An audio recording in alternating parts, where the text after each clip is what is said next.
Hey guys, my name's Taylor, and I'm new to the whole YouTubing thing. Been watching YouTube for years. I mean, everybody's been watching YouTube since we were like in middle school, elementary school. YouTube's been around a while. But this is my first video, and I know I probably look a little funny right now, covered in paint actually. I'm finishing up the last wall of my room. I've been painting my room for about a year now, adding different things to it. If you can tell, I've got this handprint wall behind me. It's my favorite thing in the world. But I'm moving out and going to college soon, and my mom's getting rid of this house and moving somewhere else, so I figured I'd go ahead and just leave my last mark here, like before I left. So I like to think it's a good mindset to have, that I'm finally finishing this chapter in my life. But I did want to start out with my first YouTube video, as most gay YouTubers do, with a coming out story. It's my coming out story, and it's not as eventful and as, you know, emotional as some people's are, but it is still my story, and I hope that it will help, you know, those of you who are questioning, or those of you who are afraid to come out, or who have come out and are not really sure what to do now, or those of you who are just interested in the whole process of a gay guy's mind when he's actually coming out of the closet. So maybe this will help you out a little, maybe it won't, maybe it'll be entertaining, I don't know. So in 7th grade, I started noticing guys instead of girls, and of course I was thinking like, ew, why am I doing this? It's gross, you know, that's not the way I've been raised, you know, going to church, being told that homosexuality is not okay. So, you know, pushed it to the back of my mind and really didn't think about it for a few more years. I went through my awkward phase, 7th and 8th grade. I mean, I was not an attractive guy. I was overweight. I had horrible hair. And so, you know, I was in the awkward phase. So I really didn't try to make myself any different than anybody else. I just kind of tried to blend in. So I got through middle school, and freshman year hit, and I was in high school. I made up all these new friends and stuff, and everything was different and new. And then I had some of these upperclassmen coming up to me going, "I heard you're gay. Are you?" And I'm in small town Mississippi, so the idea of being gay in Mississippi, for some people, it's kind of scary, especially when you're younger. It's you're afraid of getting beat up, or getting insulted, or losing all your friends, or being an outcast, really. So, you know, when people ask me if I was gay, I was like, no, of course not. Why would I be gay? That's so gross. You know, just being a teenage boy who doesn't really know who he is at this point. So freshman and sophomore year kind of went like that. I just kind of denied the rumors that came up, and they came up a lot more often than I'd like them to. I didn't even do anything for them to really come up. They just kind of did, because I didn't have a girlfriend. I didn't date a girl. I hung out with all these beautiful girls. Trust me, some of my friends are very attractive people. But, you know, I never made a move on any of them. Or if I did, it was more of a, you know, we're friends, we're just going to stay friends, and let's just keep it that way. So, about the summer before my junior year, I finally looked myself in the mirror, and I was like, I'm gay. And so when those words kind of hit the air and hit my ears, I was relieved at first, and then I was scared, because, like, you solved one problem, and you're okay with who you are now. Now the problem is everyone else going to be okay with who this person is? You know, you're finally you, but is the real you the person that everybody else still thinks like was the old you? So I waited a few more months after finally admitting it to myself, and about September, after the first football game, I was over at my friend's house, and I looked at her and I was like, I have to tell you something really important. And she just kind of looked at me and she was like, okay. And we tell each other everything, so it wasn't anything new that I had something new to tell her. We were big on gossip back in the day. So I look at her and go, I'm gay. And music's playing, and she's just kind of looking at me, and then she just kind of looks at me and says, so now I have a gay best friend. And so after that, you know, she was really accepting and really loving about it. You know, we hugged and talked a little more about it, and, you know, she asked me about guys and all that kind of stuff. And so it was really a positive experience for me. And I know some people, either that when they get outed or the first time they come out, sometimes it's not a positive experience. And I'm so grateful that I told her first, because it was such a wonderful thing to have someone so supportive and loving right there beside me no matter what. And so after I told her, I ended up telling my other two best friends at the time, and still very good friends of mine. The next one I told her on her front porch, and when I told her, she just looked at me and she goes, "Okay." And she was like, "Did you think I was going to like hate you or something?" She was like, "It's not a big deal. I don't really care who you love as long as you're happy." And so when she told me that, I had this whole new perspective on everything. Because it wasn't just that can I be happy and make other people happy, that, you know, it wasn't like I'm not trying to please anybody anymore. She was just happy for me to be happy. That's a lot of happies. So it was different, you know, to actually not have to worry about pleasing other people and to finally be me without worrying about anybody else's reactions or anything like that. So when I told my third friend, she just started laughing. I mean, full on laughing at the idea that she wouldn't like me just because I liked men instead of women. And so it was a big joke to her, really, and it still is kind of a big joke to me, and that's the way I kind of treated it after that.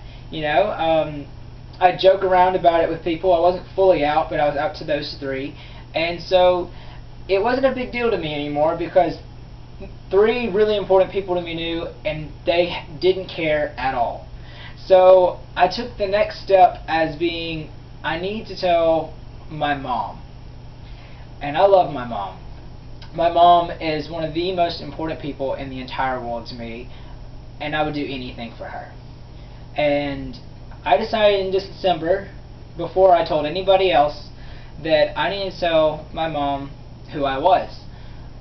And so I sat down I think it was December 27th, 2013. I sat down in my kitchen with my mom, and I kept making small talk, and I'd take a deep breath like I was about to say something, and then I just kind of let it out and look away. And so after 4 or 5 times of that, my mom was finally like, "All right, look, what's wrong? Are you going to say something or not?" You know, she's working on something on her computer, and I'm sitting here huffing and puffing. So finally I look at her, and I've got like this closed throat, I'm all nervous, I'm freaking out, and I'm just like, "I like men." And she just kind of looks at me for a long second. I'm talking, that second lasted my entire life. I was terrified. I was absolutely horrified of what she would say next. And so I was like, "I'm gay." And so as soon as I said that, she just kind of looked at me and she's like, "Are you sure?" And so then I went on this whole little thing of, "I'm sure, it's not a phase, please don't hate me or anything like that, I love you, Mom." And she just kind of cut me off in the middle of my freak out phase. She was like, "I love you no matter what, you're still my son, you're still the same boy I raised, and that's not going to change no matter who you love." She wasn't exactly the most homo-supportive person, I guess that's what you'd call it, just because she never had to deal with it before. So, and I know a lot of moms are kind of like, what do I do in that kind of situation? I think my mom handled it really well. She just kind of kept her cool, and she's like, you know, okay. She probably thought I would grow out of it. I didn't. Still here. So after I told her, it was New Year's Eve, and I was with some friends over a few towns over, and we were having a good time, and I was like, you know what, I'm going to come out New Year's Eve, and when someone says anything about it when we go back to school, I'll just be like, "That's so last year." To me, it was the biggest joke at the time, and it was so funny. So that's what I did. I sent out a Snapchat to 12 or 13 people, 12 or 13 of my friends, and it just said, "Hey, I love you, and I just wanted you to know that I'm gay." That's all it said, and then Snapchat flipped it upside down and put the timer on like 2 seconds, so nobody really understood or read it, but a few people got the message. And then as the weeks went by, as winter break finally came to an end, people were talking about it, and people were texting me about it, and people were calling me and messaging me. And I had made a post on Instagram, and all it said was, "New year, new me." That kind of bullshit that a lot of people like to do, and so I just did it and came out as gay on Instagram. I put it on Snapchat for my friends and told them personally, and then after that I was just out. And so I had all these people telling me how supportive they were going to be, and how I had a right to be me, and how no one should ever say anything, that they still loved me, and that if anyone said anything to me, you know, they still had my back no matter what. I didn't have any violence towards me or anything like that. I had no backlash, really. I mean, there were a few people, I'll admit, there were a few people who didn't exactly like my decision. But as time went on, they came to terms with that it's my life. It's, you know, it doesn't really matter who I love, because I'm not putting it in their face. I'm not forcing them to accept me, but they eventually did. So I'm still here, and I'm still me, and after I came out was probably the best time of my life. I have been so much happier for the past year and a half than I ever was before. It was before I was miserable. I was denying myself who I was. I couldn't let myself be happy. And it was a really frustrating and confusing time before I actually finally could look myself in the eyes, or in the mirror in the eyes, and say, you know, I'm gay, and I need to tell people because this is who I am. For those of you who might not be out yet, I would say it's a very serious thing when you come out, because there's really no taking it back. Like, you know, you can't just say, oh, I was kidding. No. So don't let anyone pressure you into coming out, and don't let the whole, you know, gay marriage is now legal, so you might as well come out of the closet because no one cares anymore, because a lot of people still care. And I would hate for you to not have a positive experience because you weren't fully ready to come out of the closet. Mine really was a positive experience, and I really am grateful for that, because, like I said earlier, it's just amazing to know that you have people who love you unconditionally and no matter what, and whether you like guys or women or both, maybe, I don't know. It's just who you are, and it's important to you. So it was a really good thing for me, but really think about it before you do it, and definitely you'll have a feeling really in your stomach that like you're ready, and that everything's going to be okay, because you know you're ready, and you know you have people in your life who are going to support you. So that's my coming out story, and a little bit of words of wisdom from me. Hopefully I'll finish this wonderful room before I move out. As you can tell, I'm like 50 shades of different colors right now. I look like I got raped by a color monster or something, I swear. Quick tour of the room maybe. We've got a Marky Miller quote surrounding my window, so every morning I know that it's going to be a great day. It's just something I have. I love his videos. A rainbow windowsill.